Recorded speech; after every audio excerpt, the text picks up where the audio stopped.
And we are live on the Bullpen Podcast World Series edition.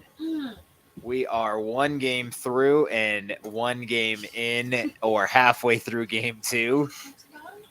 Actually, not even halfway. We're into second through the second game. So welcome into the Bullpen Podcast. I am your host Chris Krugman, joined by my co-host Adam Kunos. Please follow us on Twitter at ShyBears1985 and at Kunos19. Follow the show at The Bullpen Pod. That's two E's. We are sponsored by Fanatics. Head on over to fanatics.com for all your 2021 World Series and 2021 postseason gear. Even if your team's out of it, you can still enjoy the t-shirts and hats and all the fun gear that Fanatics has to provide. Adam, we're here, man. We are back. World Series play is underway. We had game one last night, game two underway today. So let's get into it. Let's do some recaps and let's get into it. We got some league news to cover first before we dive into some of these recaps, but it's the Fall Classic and it is definitely fall. It's not fall in Florida. Don't kid the folks at home and act like you guys have seasons and stuff. That's Hey, it was actually like mid 80s, low 80s today. That's not season. That's a summer. Season. That's the summer here. For us, that's jacket weather, and if you're a true Floridian who's lived here for more than 30 years, that's a hoodie, stocking cap, and mittens. Yeah, growing up in Arizona, I know how 80 feels, but it's still shorts and a t-shirt weather. Don't lie. It's still shorts. Folks. I mean, we're expecting rain all day tomorrow, so it definitely cool off before the rain came in. But you know what? You live with it. For sure. Yeah, it is fall. We have some league news to break down, some managerial movement, some front office shenanigans in other organizations, some awards being won, and why don't you kick us off and tell us what happened in St. Louis there? Well, St. Louis has named a new manager, Oliver Marmol. I hope I pronounced that correctly. He was the bench coach for the Cardinals for the last 3 years. Was promoted to now manager of the Cardinals. I believe he is the youngest manager in the league right now. I have to get some info on that, but kind of interesting that the Cardinals go in this direction after the way they played. They obviously had that tremendous run towards the postseason. Lost a very close game against LA in the wild card game, and I'm still a little shocked that they moved away from their previous manager and went in this direction. But you go with someone who's been with the organization the last 3 years. I think it's a good move for them. I think he'll do a good job. Now, whether he can keep that chemistry that the Cardinals have had over the last couple of years, he's working on probably the last year of Adam Wainwright and Molina. I'm pretty sure they're going to be done after next season in the final year of their contract. So we'll see how the Cardinals do next year under new leadership. Yeah, I don't really understand the that move either. To go with a guy that's, only 35 years old, and after getting rid of a guy that got you to the postseason with a roster that was, middle of the pack probably. I wouldn't say it was the top end roster, and brought you back from being down early, which I guess you could put the blame on him for being down early as well. But still, brought the Cardinals back, had a good win streak, took them all the way to the playoffs. So I don't really understand this move. He is the youngest manager in the majors by a good 4 years. Luis Rojas was tied for the youngest manager at 39 years old, and Rocco Baldelli in Minnesota is the youngest manager. And then obviously Jace Tingler is no longer the manager in San Diego, but he was right behind them at 40 years old. So Oliver Marmol becomes the youngest manager probably ever to manage a baseball team. 35. There's Oh players wow, probably well older than him. I'm in the wrong profession. Good lord. Yeah, he's quite the young pup, as they say. I was about to say, yeah, a 35-year-old manager. That's rare seeing Major League Baseball or any sport regarding coaching. For sure. Even the NFL, who hires guys pretty young nowadays. I think God, what's his name now? The guy in LA is the Oh youngest yeah, I NFL know. coach. Sean McVay. Yeah, McVay McVay. was like 30 something, like 32 or something when he got hired. And that's pretty young, but for a 35-year-old baseball manager, the funny thing is Dusty Baker is 72. So like that's double and then some. I mean, that is true. You're seeing a wide age variety when it comes to managers in Major League Baseball. But, I mean, we don't know exactly how this is going to turn out. Maybe this is definitely a good move for St. Louis. Maybe it's this direction St. Louis wanted to go in. I mean, who knows? We'll have to wait until next year to see how this fully plays out because they're going to be in a tough division with Milwaukee, Cincinnati, and St. Louis. So that's two teams to compete with next year. Yeah, for sure. I am not sure how that's going to go, but we will see what the Cardinals do in the offseason as far as talent acquisitions and the the like. But moving on to some other Major League Baseball news, the New York Mets cannot find a president of baseball operations or a general manager. They have reached out to roughly 10 people who have either turned them down or have been blocked by their current team, mainly the Brewers, who keep blocking people from talking to the Mets, or the guys don't have interest in the job. And it's an interesting situation. I wonder, there's been rumors of collusion against Steve Cohen by other MLB manager or MLB owners. I don't know how much, that's true. And if so, that's just dramatic and childish. Um, and if it's not true and people are saying that, then that's also ridiculous and childish. The Sandy Alderson situation and him not really being involved is a little odd to me. Don't really understand what's happening. I mean, it's a big market with lots of money and, you know, an organization that, brought Luis Rojas back after managing in 2020, basically kind of out of nowhere. And they've been through I mean, maybe that's the problem. Maybe it's that they've been through so much drama and so many struggles that nobody wants to be any part of that culture. Yeah, it's definitely interesting. I mean, I don't really see the Mets as a organization that you don't want to go to. I think I mean, the Mets are a good organization. I think they have the talent to win. Um, they're in a good division with Atlanta, Philly. They have the talent to get that team past the hurdle, but you just need the leadership in the front office now. And do you think they'll look from within the organization, or are they going to keep looking outside the organization? I don't know who's left in the organization. Everybody that was in the organization had some sort of misconduct going on. I mean, you had Mickey Callaway who had his issues. I mean, obviously they let him go before all of that, but it came out afterwards that they had, he was having some lewd conduct. And you had Zach, what's his name? Zach Scott that got a DUI, and he wasn't too much of a good dude. And then you had the Carlos Beltran situation. And then you had the other GM situation where he was, what was it?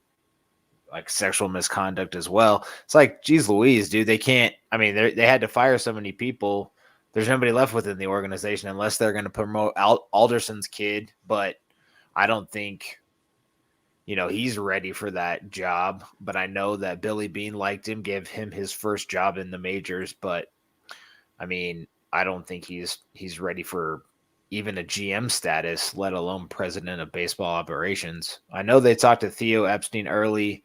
My understanding is that he wanted a significant piece of the ownership, not just some of it, which I think Cohen would have been willing to give up some of it to get a guy like Theo Epstein in the building, but then he's not going to give him like 20% of the team or something. So I don't know.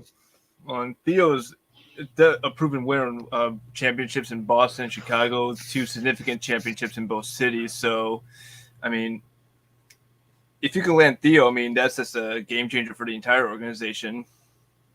Yeah, that ain't gonna happen though. Yeah, so we'll see what happens. I mean, they're gonna find somebody to do the job sooner or later. Maybe I know that they had talked to the guy that was, I think, the Tampa Bay Rays general manager, and they promoted him to president of baseball operations, and that was that was early in the mix. And I think that's kind of what a lot of teams are doing, is just retaining their talent by promoting people to bigger and better positions, or at least on paper it looks like a bigger and better position. But I don't know what's going on. We'll see. We're gonna have to see if there's some sort of bigger problem with the Mets, or bigger problem with Cohen as a man or as an owner. I don't know. There's maybe there is a collusion against him and people just don't like him. It was rumored that he was only approved to buy the team if Sandy Alderson came back. And then with Alderson not being involved with the, kind of search for a GM and president of baseball operations, it's just weird story. I don't know what's going on. It's going to be an interesting winter in New York. That is shell. I mean, that is going to be an interesting winter for not just the Mets, but for a number of teams who are looking to go in a different direction than what they did this past season. So, I mean, it'll be interesting. So we'll definitely stay tuned and see what happens. So, yeah. Well, moving on, Adam, why don't you tell us about the Roberto Clemente Award, that was just handed out to Nelson Cruz, I believe.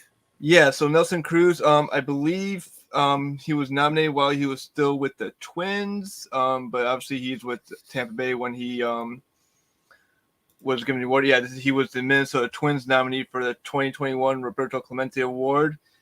He won this award for his humanitarian work. He was bringing dentists and optometrists to Las Matas de Santa Cruz. I'm sorry if I botched that name. My Spanish is not the greatest. To remote part of Dominican Republic. So when you're bringing healthcare to a remote part of any country to just get those basic needs to people who don't have access to it or can't afford it, that just says a lot about his personality and what he does with his name and his brand. And I think he full-heartedly deserves this award. He is known as a clubhouse guy. He's just a lot of fun to watch. If you root for him or if you hate him, I think this is a great award to be handed out, and I think Nelson Cruz deserves this award 100%. Anyone who gets nominated for this award is well deserving of it, and it is hard to pick just one player to win this award. Definitely. 29 other players nominated. Nelson Cruz, said during his press about it that he knew all other 29 and they all deserve to win it as well. He also said that he never did this to win any sort of awards. It was just kind of like the right thing to do. The honor is annually given to the player who best represents the game of baseball through extraordinary character, community involvement, philanthropy, and positive contributions both on and off the field. Obviously, Cruz had a heck of a year, and he's 41 years old or whatever. Maybe Omar, dang it, what's his name? Oliver Marmol can learn something from Nelson Cruz. He's the 4th Twins player to win it, along with Kirby Puckett, Dave Winfield, and Rod Carew.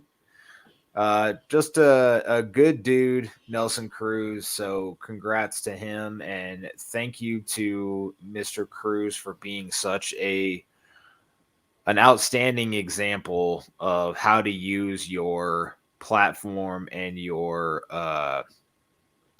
status in America to better a community outside of America and to really pump up the Dominican Republic. So good for him. Yeah, absolutely. Good for him. He's going to be given the award tonight during game 2. They'll do a presentation for him during the game. I don't know what inning that's going to take place, but yes, thank you to Nelson Cruz for everything you do. And thank you to the rest of the 29 players who are nominated for what you do, for all the community work that you do, not just across the country, but around the world, just helping promote well-being, the game baseball. Congrats to everyone for who got nominated for this award. 100%. 100%. There was another award handed out today presented by the commissioner. Yeah, Adam, why don't you tell the folks about that? Yeah, so we all know that the big awards are coming down in the next couple weeks. MVP, Cy Young, but Shohei Ohtani took home his first piece of hardware. He took home the commissioner trophy. That was awarded by Commissioner Rob Manfred. And it's pretty much on the season that he had, being a dual player, batting and pitching, 40 home runs. I think he won about 9 games this season. Just the way he kind of brought himself to the platform of the game of baseball, being that star player for the game, and being that go-to player that you just want to go and watch. I mean, every time Ohtani, it was either on the mound or at bat, you always tuned in to see what would he do. Would he pull a shot 450 feet down the line with no ease, or would he go out, pitch 6 innings, and strike out 15? So, yeah, official line is 257, 372, and 592 in 639 plate appearances. Also had a 3.18 ERA with 156 strikeouts and 44 walks in 130 innings. First player to combine for 45 plus home runs, 25 stolen bases, and 5 plus, must be 5 plus wins because it says 5 plus steals, but that's not the same thing as a stolen base. Maybe I don't understand. Anyway, Shohei Ohtani, becoming the 16th winner of the award, had a phenomenal year. I mean, this is the stuff that movies are written about. And, a guy like Babe Ruth was the last guy I can really remember to pitch. Not that I watched him play, but to pitch and to hit over a full season. And, Ohtani shared a lead of the home run crown for much of the time he was pitching. And that's just absolutely ridiculous. This kid's fun to watch, and hopefully we continue to see him perform like this, get to do both. It'll be hard for him to do that, but hopefully we get to see him continue to excel at hitting and pitching. Yeah, absolutely. I mean, like you say, Babe Ruth is like the last known player to do this. And that was over almost 100 years ago when he started doing this.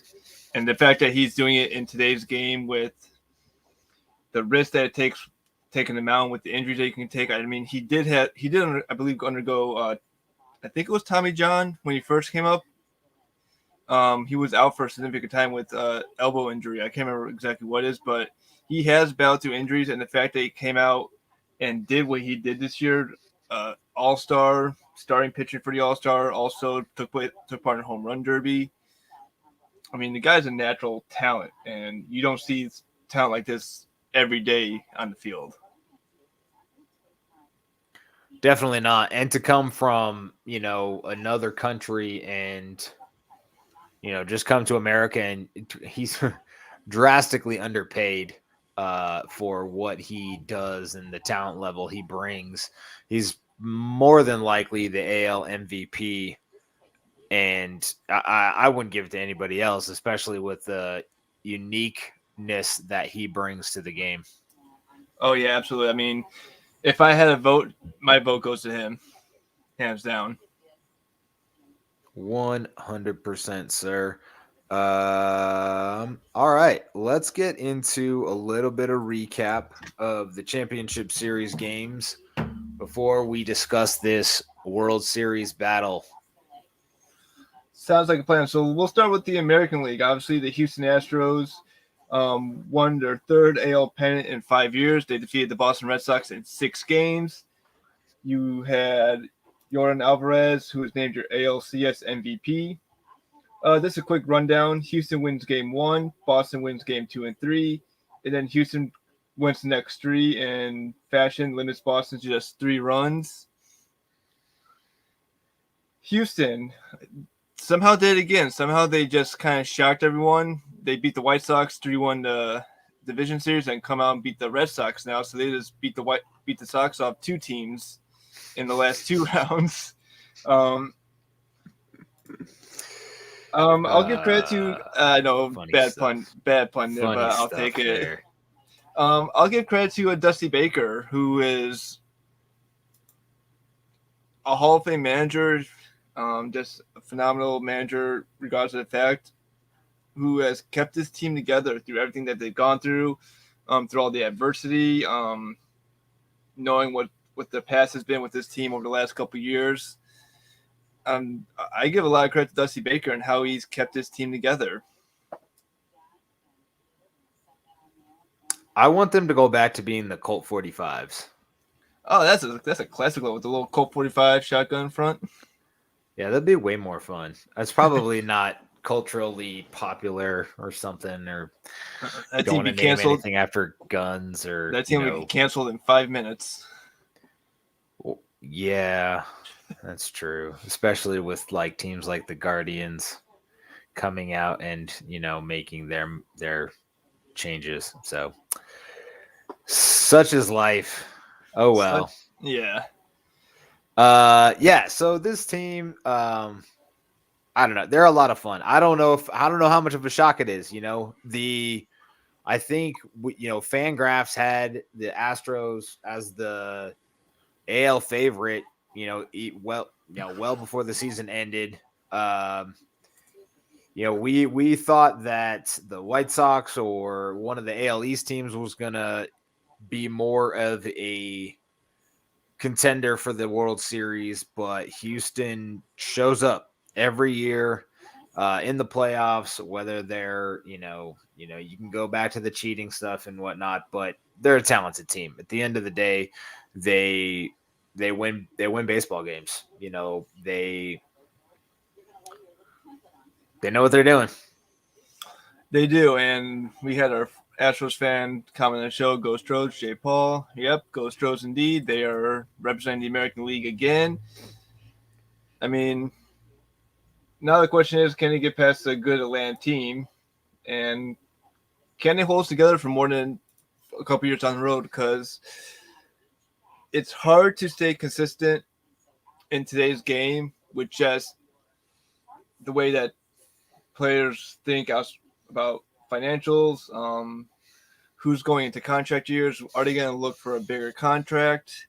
Are they looking to get traded? Are they looking for more players to come help build around them? So it's going to be up to the front office of Houston after the series is wrapped up, regardless if they win or lose, to keep this now core team together and try to do this again next year. It's going to be a challenge for them. Definitely. They have a lot of guys coming up. Zach Greinke, Justin Verlander. The big name is Carlos Correa.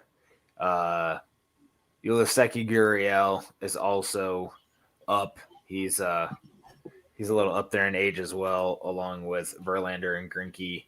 But, Carlos Correa is going to be a hot name on the market.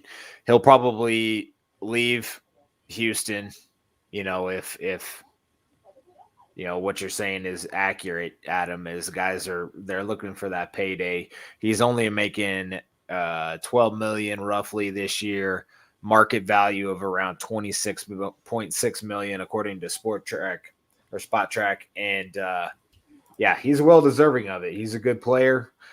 So we'll see if he gets another ring this year with Houston and is able to capitalize on that success and get a big contract. But as far as Houston, holding this team together, that's really their only big question mark. Obviously Greinke has pitched throughout the year.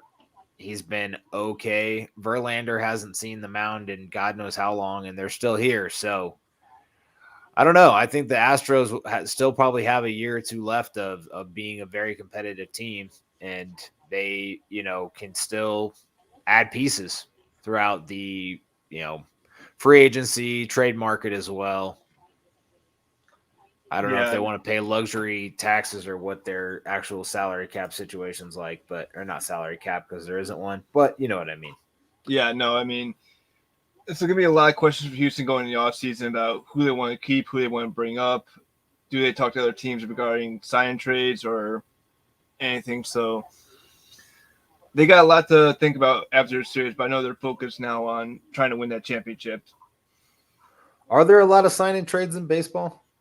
I don't think there are. I mean, It's more of a basketball thing, right? yeah, it's more of a basketball thing with sign trades, but I mean, I wouldn't be surprised if a team does a sign trade in baseball. I know you see a lot of players will do day contracts. I mean, a lot of players who are retiring will sign with their original team for a day and retire with that team, so that way they can say they came up with they start with that team, retire with that team. So right. Houston's salary payroll is 120 million. Interestingly enough, the Braves have a higher salary, which I did not realize, at 135 million. I thought Atlanta was a little less, but both teams right around 10 overall, with the Yankees being number one, the Dodgers, Padres, Red Sox, and Phillies rounding out the top five. But I don't know. I think Houston's probably still got a few years left of being seriously competitive. yeah, I think so too. So they'll definitely be a favorite next year going in. We'll see how big of a favorite with all the offseason moves they do. So, but yeah, I see them as a favorite next year. They'll definitely have a bigger target on their back in the American League at least. Are you saying that people are gonna like pitch at them, like throw baseballs at them? I would never indicate that. I mean, if it happens, it happens. So Didn't that kind of happen already? Like, it wasn't that did. I like a mean, big story? yeah, I think it That's was disappointing. I'm disappointed in the major leagues. I didn't see a bunch of other teams that have cheated get thrown at, but I don't know. I wasn't around in 1919 or whenever it was. Yeah. So Saw that coming. Saw that coming. I just find it funny that there are people on the internet daily complaining about the Astros being cheaters. Like it's like I mean, I get it. I get it. It's just like at what point is enough enough? Like how much can you beat a dead horse? I mean, yeah, I mean, it happened. It happened. You either move by it or you just don't get over it and complain about it for the rest of your life. I mean, we're talking 4 years ago. I mean, I don't know. One more year maybe, and then I'm just gonna start attacking people that complain about it. There you go. One more year. You get 5 years of grievance, and then you got to be done. I can't remember what it was, but it was like some newscast was going around asking Dodgers fans to say something nice about the Astros, and it was super funny. Oh yeah, I think that was a Jimmy Kimmel thing that Jimmy he Kimmel does. did. Yeah, Man, that was good stuff. Funny times.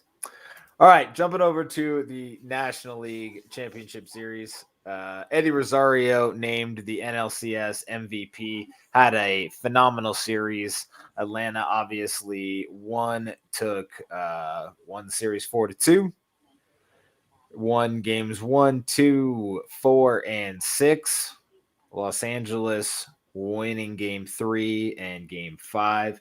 The only game that Atlanta or that Los Angeles won significantly was game 5 when they won 11-2, but they kind of got it handed to them, the almighty Dodgers. So, what'd you think of that series, Adam? I mean, after the first 2 games, when it got to a 3-1 lead, I looked at it myself. Okay, are we going to relive what happened last year? Are Atlanta fans going to have to relive a 3-1 series lead and see that lead get blown to a 7th game? Nope. I mean, not this time. I think you even tweeted at me saying, "Enjoy the Braves collapse." It's like, because I was thinking, like, I don't know if Braves can avoid this. I mean, you had to think that when they knew it was a 3-1 lead, that had to be in the back of their minds going, how can we avoid this? You had to think players were thinking about last year, being up 3-1, having a chance to eliminate the Dodgers, and then blowing 3 games and watching the Dodgers win the pennant. I mean, you had to think that a couple players were thinking about that. Yeah, obviously it's going to be in the back of your mind, but I don't think that really would have started to creep in until it got to like into, like if they got down in game 6, which they never did. Mm-mm. I think it would have been a problem, but yeah, Atlanta, they're playing very well. They're playing great baseball right now. I mean, they're winning close games. They're blowing teams out. They're just winning all around, playing good defense, having great pitching. Guys are hitting in big spots. So hats off to Atlanta. We did not see this coming, and good for them. That always makes it a lot more fun when there's a sort of an underdog team. We talked about lowest wins of any playoff team, and they are showing everyone that they belong. Yeah, and I think we mentioned this in a couple episodes ago with the Braves. Are they peaking at the right time? And the answer to that question is yes, clicked at the right time. They knew that to get to where they are, they had to win that NL East. They did that. They had to get past a tough Milwaukee team. They did that. They had to act a little revenge against the Dodgers. They did that. So they've checked everything they need to do to get to that spot. So Atlanta's that's a good team on the field against Houston. I mean, you have 2 good teams in the World Series right now. So, I mean, is it a matchup everyone saw coming? Probably not. But, I mean, is a good matchup on paper and on the field. What's interesting is I've been thinking about this. Obviously I talk about gambling on baseball quite often, and we talked about it, I think, the last week of the regular season. We talked about how I think it was Fangraphs had the various odds to win the World Series, and it was, I think, the Dodgers and Astros, and then the third highest was the Braves. And we were both kind of like, yeah, right, okay, whatever. And here they are. So I don't know, man. Maybe we need to pay attention to. Maybe Fangraphs knows stuff that other people don't know. Because I always find people challenging them on Twitter, and they're not wrong all that often. So I'm going to take that into consideration next year when placing wagers. I would definitely take that in consideration. The fact that they put the Braves at the third highest, and they're now playing the team with the second highest odds to win the World Series. So who knows? I mean, again, maybe they knew something well into the season that we didn't know. I mean, if you would have placed a bet on all 3 teams back then of like $100, it was probably still like, it was definitely plus odds for all 3, but I'm guessing Atlanta was well over plus 1,000. So you would have easily covered and made a nice chunk of change betting on the Braves. And that's always fun. It always makes sports more interesting when you can make a little money doing it. DraftKings, FanDuel, if any of you guys want to sponsor us and you're listening, feel free. we talk about it enough. I say we do mention this quite often. So yeah, we'll take another sponsor. We'll definitely take that. Amen. So on the flip side of this LCS, what went wrong for the Red Sox? Let's start with the American League. What did Boston not do that Houston took advantage of? So in retrospect, what went wrong for Boston? Everything. I won't say mean, everything. I say they couldn't score. I also will look at their bullpen, who got taxed in a couple of games. Well, I won't say they couldn't score because they did score big in games 2 and 3, obviously. But then they just like scored 3 runs in the final 3 games. And that's not going to get it done. Yeah, when you score 20 plus runs in 2 games, or when you score over 20 runs in the first 3 games and then you score 3 runs in the last 3 games of a series, that says a lot about how inconsistent offense is. I mean, and they were at home for the middle 3 games, so they were at Fenway, which is a great home field advantage when you're looking down Pesky's pole, down right field, that little short foul ball that can just sneak around the foul pole for a home run. You got the monster on left, which if you don't know how to play that line drive can turn into a stand up double or a triple if you misplay that ball off the wall. Yeah, such a great ballpark. Got the opportunity to go there a couple years ago, and there's a bar that you can go into in right field, and you can see onto the field, and it's such a cool old ballpark. But you're right; they had that advantage in games 3, 4, and 5, and in games 4 and 5 they scored 3 runs combined. So they just completely shit the bed. I mean, maybe they just blew their load too early, in games 2 and 3, scoring 21 runs combined, and then not being able to succeed in the final 3 games of the season or 3 games of the series. Ended up being 3 games of the season, but kudos to the pitching staff for Houston as well. I mean, they put a bullpen game essentially behind Zach Greinke in that game 3 or game game 3 or game 4? I believe it was game 4 is when they do right, a bullpen yep. game. Game 4 was Greinke in the bullpen, and then game 5 was Valdez pitching 8 amazing innings, and then game 6 was just shutout.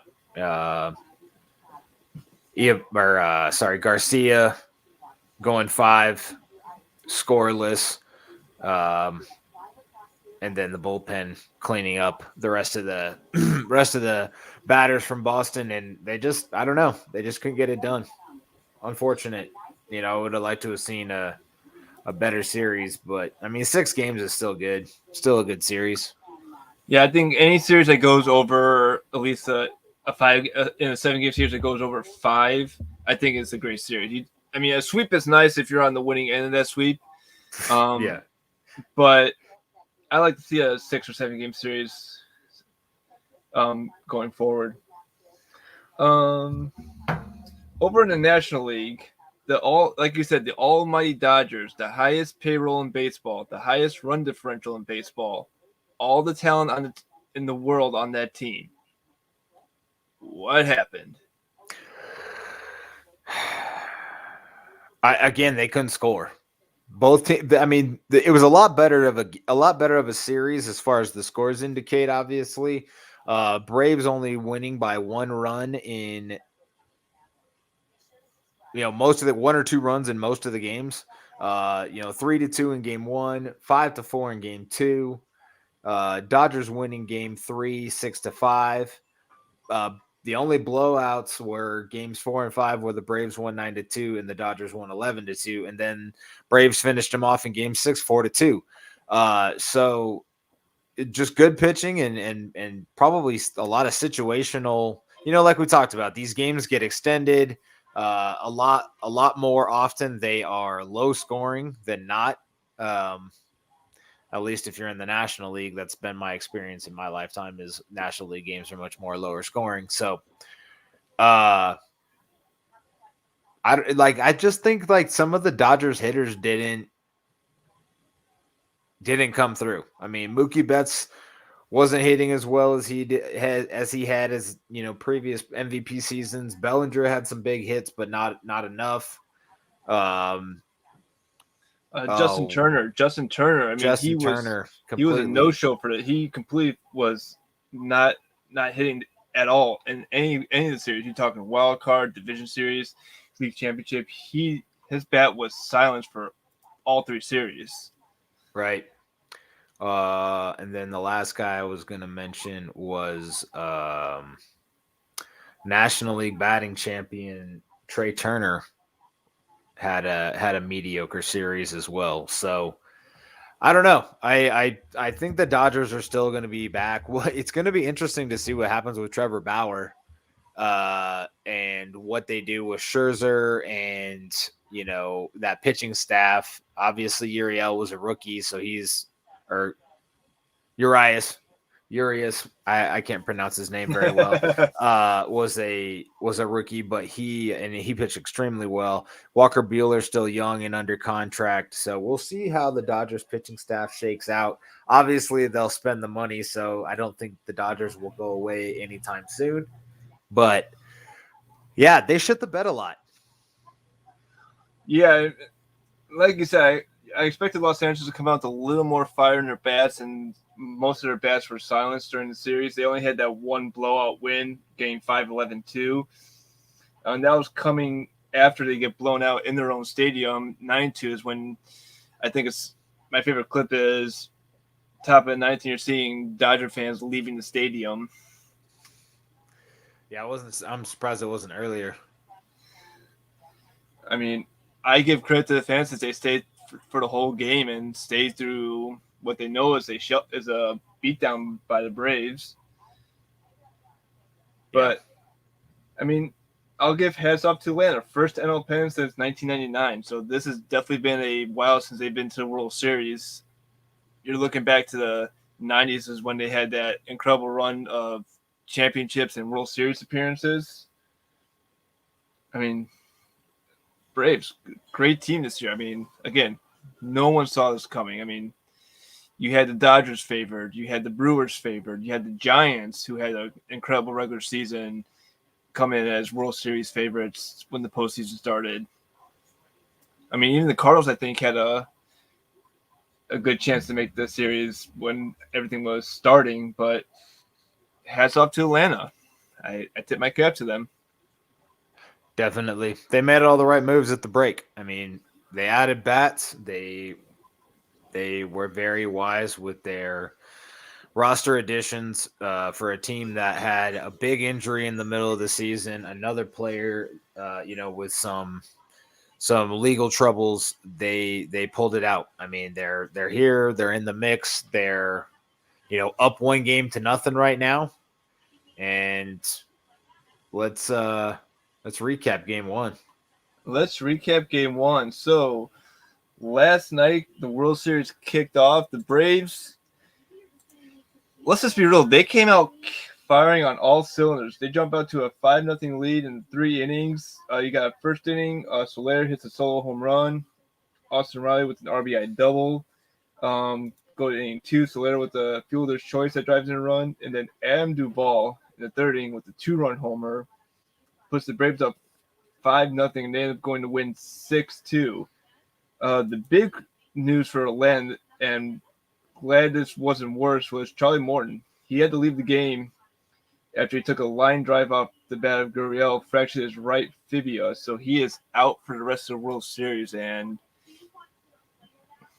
that ball came flying off the bat, and he's lucky he didn't get anything worse than a right fibula fracture. Yeah, but to get your bone fractured by a line drive is not fun. No. That is painful. That home run by Soler, third pitch of the game, just absolutely murdered the ball. Drove in another run later. They came to play early and often. Lots of runs. Yeah, unbelievable. And you look at Houston's batting, 8 for 35 combined, 11 strikeouts. They left 17 on base. Altuve and Bergman combined went 0 for 9 with 5 strikeouts. So you take two of Houston's best bets that they have in the playoffs, and you limit them to no hits and combine 5 strikeouts. That's guaranteed at least a win, if not a close game, if you take those two bats out of the lineup. And then Carrera and McCormick each with an RBI, which makes it a 6-2 game. Valdez pitching for Houston. Did we mention we love double-digit ERAs? He has a 22.5 ERA after game one. Yeah, he did not have a great day. It's interesting to see him pitch so great in the championship series and then just get absolutely rocked in game one of the World Series.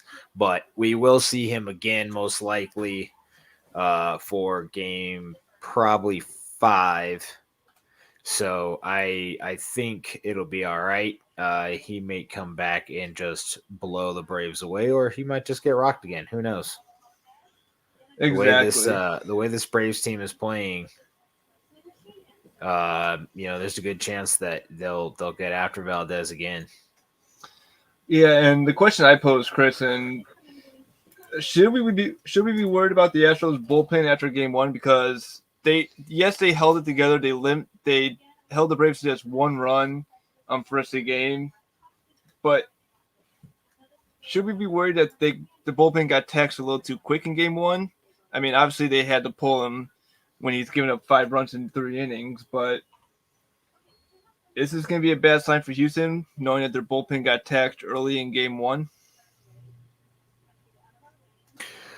So, I mean, it really depends on, what you think about it. They really didn't use too much more of a bullpen than Atlanta did, right? I mean, Atlanta still used 4 guys. Houston used 5, but for different reasons. Obviously, Charlie Morton for getting, baseball off the leg, and then Valdez, who got replaced by Garcia, getting shelled. But I don't know. I mean, I think Houston has the pitching to be sustainable through, can sustain this first game, but it could be taxing on both bullpens, I guess is what I'm getting at. And I'll agree with you on that one. Obviously, you hate to see a starter get injured and get pulled in a game one event. Never the start you want for your pitching staff, because that means that you're depending on your bullpen. You have to bring up a starter or replace that starter with another pitcher who may not be as fresh, maybe a little rusty, won't have the same velocity as that pitcher you lost. I think it's going to depend how each manager plays it. Who can work the bullpen situation better? Who can plan for every situation going forward in the game too? So, I mean, in all playoff games, it is a bullpen chess match. You don't want to be the first manager to have to go to the bullpen, because then you'd be like, okay, I can't leave him out for more than 2 innings in a game. I can't leave this guy in for more than 1 inning. You have to strategically bring in who you want. Right. And it's knowing not only when to pull a guy, but when to leave a guy in, right? And not go to your next pitcher just because the situation might on paper be beneficial, but in reality or in practice, it was better to just leave your lefty in against a righty bat, even though the numbers might not say so. Yeah, and I mean, this game has become more analytical, more about looking at the stats, and you see this more in the playoffs, where teams are looking more at stats and looking at more of statistics. Who hits better? Who hits a left-handed bat better? Who can a right-handed pitcher dominate a left-handed batter better than a left-handed pitcher? I mean, I don't get paid to do this. This is just why I'm seeing games in. I mean, you see this in every playoff game. And you even have people on Twitter going, why did they leave him in for more than what he should? Why do they bring this guy in? I mean, you have coaches at the game and on social media who are trying to manage the game for them. Yeah. Yeah, exactly. What was dude's name? Oh, god dang it. Yeah, I mean, like a guy like Tyler Matzik, lefty pitcher, can absolutely dominate both sides of the plate. Doesn't matter what handed batter he's facing. He was at the Dodgers, one of the Dodgers games. He came in with 2 on, second and third, no outs, and got the first 2 guys to strike out. And I think the third one was either a pop out or a ground out. I can't remember off the top of my head, but being able to manage a situation like that and knowing when to bring him in and when to, you know, pull guys or whatever is really what makes a good manager. And a lot of the time it's just feeling, you know, and not going with the analytics and just sticking to your guns and saying, all right, I think this guy can get me this out. And that's what it's all about. There's only 27 outs in a 9-inning game, and you got to get them all sooner or later, or you're gonna get outmanaged. So Yeah, I mean, it is interesting. So, but that was your recap of game one. Atlanta takes a 1-game lead, and you look at history in the World Series, teams that usually win game one have a very high chance of winning the series. I believe it's over a 75% chance to go on to win the World Series. If I had to think of a couple of series that did not go that way, I want to say in 2002, the Giants won game one, but lost the series. I want to say it's 64% of the time they go on to win the World Series. Okay. I mean, it's still a high percent chance. So your best bet is to win game one because you get that. You take away home field advantage. If you're the visiting team and you win game one, you take that home field advantage right out from on the home team. And Atlanta did that. They took the home field away from Houston. And Houston has that good home field advantage. They got the Crawford porch out in left field, the short porch. They got the deep center field drive. They got rid of the hill, but it's still a long way out to center field out there. But that hill was so dumb. That was the dumbest thing in baseball. Like, you're just asking for people to get hurt. I mean, it made for a couple of outstanding catches. But why? Like, why? Like, let's just put a rock in the middle of, you know, the Colorado Rockies outfield because they're the Rockies. We'll just put a big boulder in the middle of the outfield. Is it as bad when the Yankees had the monuments and the flagpole out in center field in Yankee Stadium back in the day? Yes. Stupid. Stupid. I don't like dumb things like that. That's just dumb. Don't do dumb stuff. Good for you for fixing it, Houston. Colt 45s. There you go. All right. Game 2 is currently in progress. Houston came out firing. Adam, tell the folks what happened. Yeah, Houston came out 1 run in the first. They had a 4-run second inning. Atlanta had some crucial throwing errors that cost them and gave Houston extra outs, and Houston took advantage of it. There was one play was a slow grounder to short, but credit to the runner, I can't remember who was, beat it out and kept the inning alive. And Uruguay for Houston has struck out the side in the first inning, has been lights out this entire game. I mean, 5 innings, only give 6 hits, 2 runs, 7 strikeouts.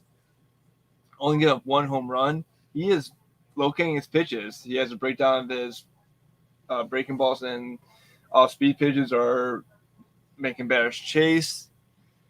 I mean, his postseason stats were not looking good coming into this game. He was 0 for 1 with a 27 ERA in 1 game, 1 2/3 inning, 1 strikeout. His WHIP was 4.2. So that is not. That's terrible. Those are not That's stats that you want coming into a World Series game. I'm a little surprised that Houston went with them in Game 2, but it's paying off for them right now. They have a three-run lead in the sixth inning. So, but now the question is, when will Houston turn to that bullpen? When do you leave him out there? Do you leave him out there for this thing if Atlanta gets a couple more hits, maybe gets another run in? So the yeah, I sixth think inning I for mean me, you gotta hope he gets through the sixth inning at least, right? I mean, yeah, he's got one out now, runner on second. As far as I know, my stream is behind us all get out. So Adam may know more than me, but that's where I'm yeah, at.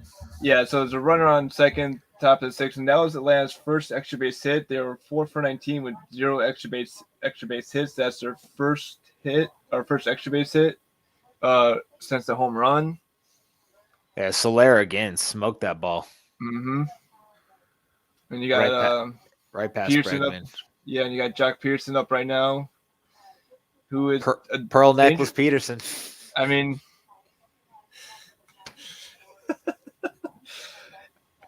I said last time, if it works, dude. it works. I mean, baseball's a strange game. You have strange superstitions. Yeah, I mean, whether it's the pine tar hat or helmet, a bubble gum, whatever you need. Hey man, those are normal things. those are normal things. Yeah, was it Bagwell used to like completely cover his hat in pine tar? You couldn't even see the H. Oh no, I think Bagwell was definitely his helmet. It was his helmet. I knew off the bat because it was just coated in pine tar. I mean, you couldn't even see the eight or the whatever the logo or the little star logo that they had at the time on the helmet. So, Right. but Right, game two right now is trending towards Houston. So if they can hold this lead, they'll go to Atlanta with a 1-1 series tie, and that's what they're hoping for. They don't want to drop game 2 and go to Atlanta down 2 games, none. So definitely looking good for Houston off the bat.